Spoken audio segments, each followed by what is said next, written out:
Mga kaibigan, maligayang pagdating sa aking bagong explanation video. Ngayon ay sisimulan na natin ang talakayan tungkol sa apoy sa dugo.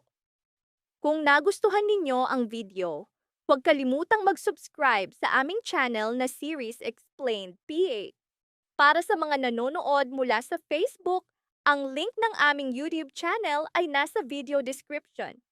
I-click lamang ang link at mag-subscribe upang makatanggap ng lahat ng mga update. Maraming salamat po sa inyong suporta. Isipin mong matuklasan na ang taong buong buhay mong itinuring na pamilya ay siya palang pumatay sa mga mahal mo sa buhay. Isipin mong malaman na ang kontrabidang matagal mong hinahanap ay matagal nang nakaupo sa iyong hapagkainan, nakikisalo sa bawat pagkain.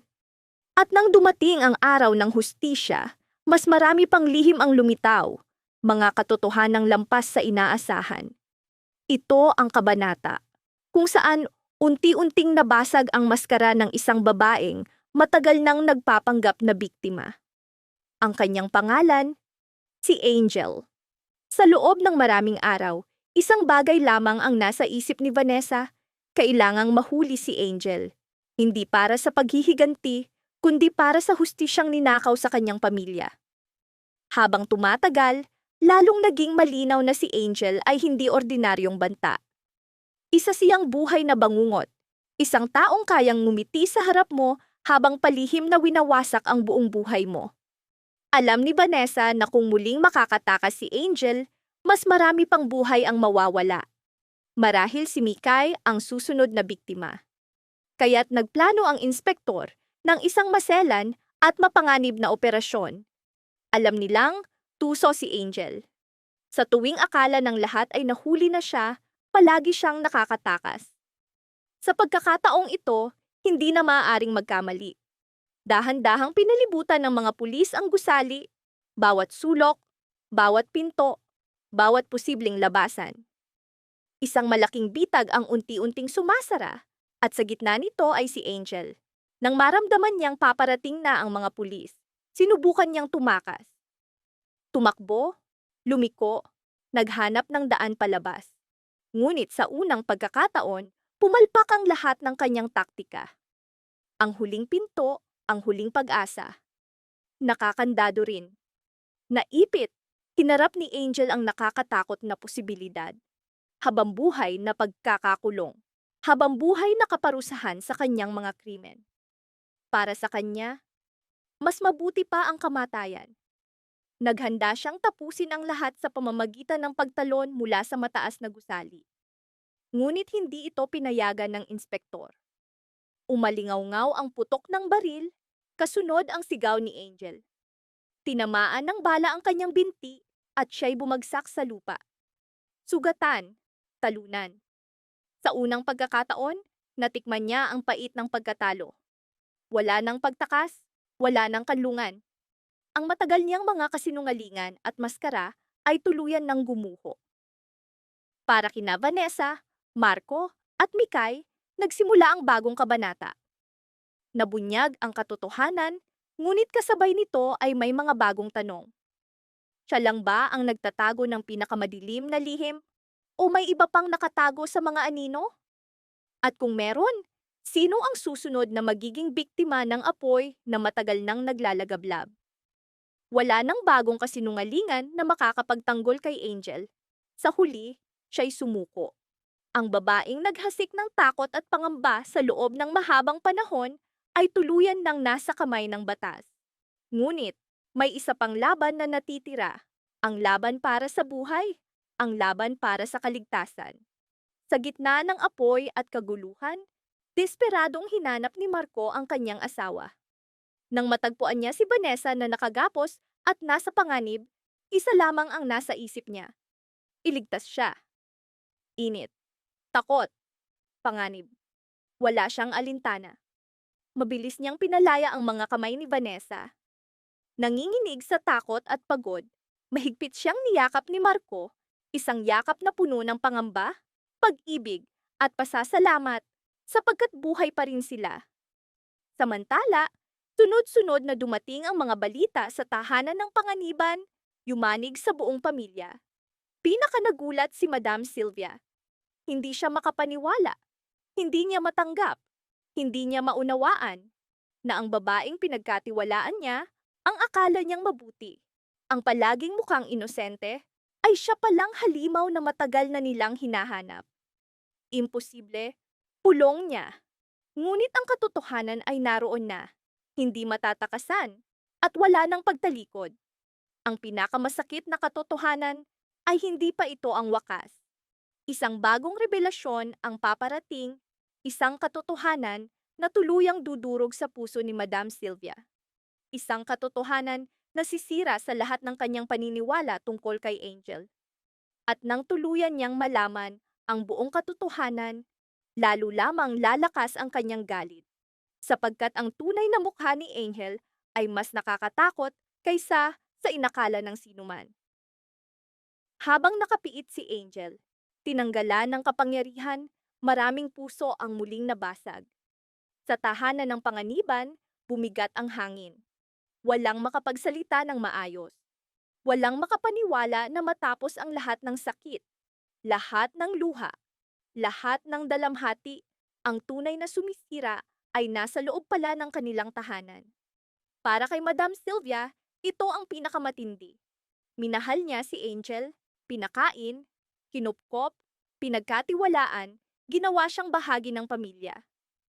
At ngayon, bawat alaala ay naging lason. Umiiyak siya, hindi dahil sa awa, kundi dahil sa matinding sakit ng pagtataksil. Nasa harap ko lang siya palagi. Pulong niya.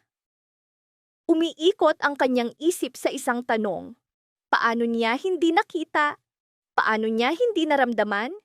Paano niya hinayaang makapasok sa kanilang buhay ang isang taong may kakayahang gumawa ng ganoong kabangisan?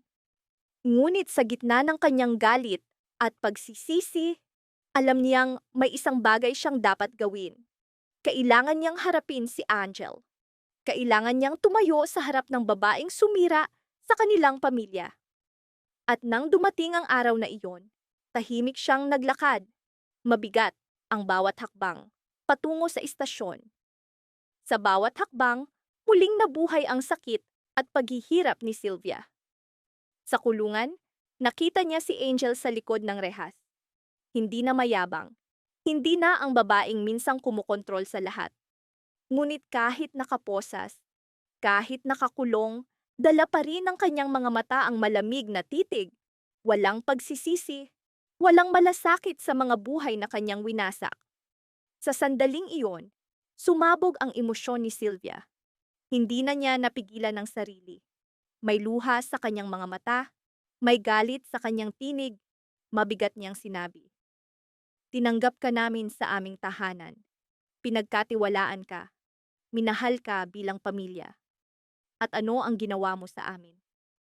Walang sagot si Angel.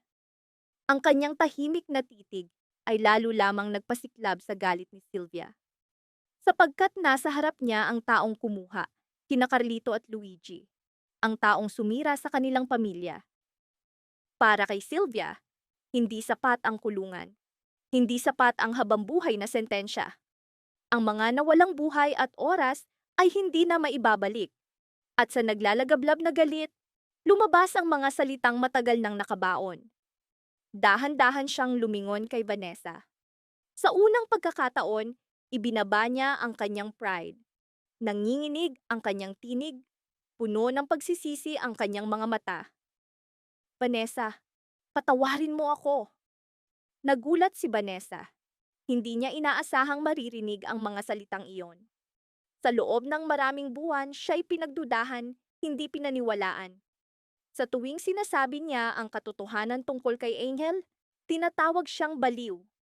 Sa tuwing nagbabala siya, siya'y sinisisi. At sa bawat pagkakataon, mag-isa siyang lumaban. Ngunit sa wakas, may naniwala sa kanya. Inamin ni Madam Sylvia ang kanyang pagkakamali. Akala niya'y imahinasyon lamang ni Vanessa, ngunit sa katotohanan, mag-isa itong nakipaglaban sa isang tunay na halimaw. Umiiyak si Sylvia habang si Angel ay tahimik na nakaupo sa kabila ng rehas. Ngunit sa kanyang mga mata, ay walang pagsisisi, puro galit lamang. Sa kanyang isipan, hindi siya talunan, hindi siya kontrabida. Para sa kanya, si Vanessa ang sanhi ng lahat. Si Vanessa ang nagpadala sa kanya sa kulungan. Si Vanessa ang sumira sa mundong itinayo niya. At sa sandaling iyon, naging malinaw sa lahat. Walang pagsisisi si Angel. Hindi niya kayang unawain ang bigat ng kanyang mga krimen. At iyon ang lalong nagpatakot sa kanya. Paano ka makikipag-usap sa isang taong walang konsensya? Paano ka aasa ng katotohanan mula sa isang taong walang malasakit? Pagkaraan ng ilang araw, may mas kakaibang nangyari. Napansin ng mga investigador na madalas may kausap si Angel kahit walang tao sa paligid. Nakaupo siya sa isang sulok, nakatitig na para bang may nakatayo sa harap niya. Mas nakakatindig balahibo pa, tila kinakausap niya ang kanyang kapatid na si Kiara kahit wala namang Kiara. Sa una, inisip ng lahat na isa na namang palabas, isa na namang pagtatangka upang magpanggap na biktima. Ngunit habang tumatagal, lalong naging kahina-hinala ang kanyang kilos. Nagsimulang magtanong ang mga autoridad. May mas malalim pa bang nakatago kay Angel? May lihim pa bang hindi nabubunyag? Nabali na ba ang bahagi ng kanyang isipan noon pa man?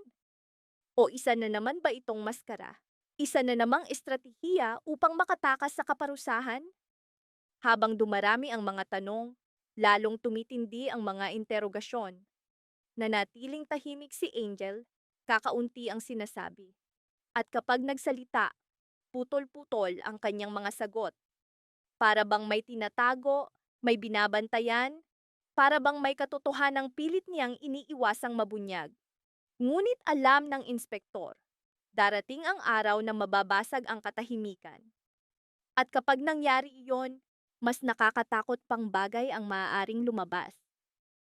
Sapagkat habang iniisip ng lahat na tapos na ang bangungot, ramdam ng inspektor, ito pa lamang ang simula. At ang revelasyong iyon ay maaaring yumanig sa lahat ng kanilang paniniwala. Ibubunyag kung gaano kalalim ang kadiliman ni Angel at kung bakit hindi man lang niya nailigtas ang sarili niyang ina.